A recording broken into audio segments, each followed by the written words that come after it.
ராஜாவுடைய சமூகத்திலிருந்து ஒரு லெட்டர் கொடுக்கப்படுறது. அந்த லெட்டரை வாங்கிட்டு ஒவ்வொரு யூதா ஜனங்களும் அப்படியே பார்க்குறாங்க.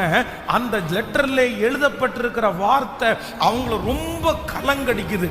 குறிப்பிட்ட ஒரு நாள் வரும், அந்த நாளில் யாரெல்லாம் யூதர்களை பார்க்கிறீர்களோ, இந்த ஜனங்களை பார்க்கிறீர்களோ, அந்த ஜனங்களை உயிரோட வைக்க வேண்டாம், அவங்கள கொன்றுங்க, அவர்களுடைய உடைமைகளை எல்லாம் நீங்க திருடிருங்க அப்படின்ற ஒரு செய்தி புறப்பட்டு வருகிற செய்தினால கலங்கிட்டாங்க.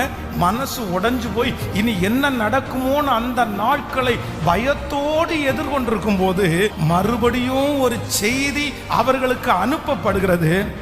அந்த செய்தி என்ன அப்படின்னா, அந்த லெட்டரை குறித்து யாரும் பயப்பட வேண்டிய அவசியம் இல்லை, காரியம் மாறுதலாகவே முடிந்தது என்கிற செய்தியை கர்த்தர் அவர்களுக்கு அனுப்பினார். சூசான் நகரம்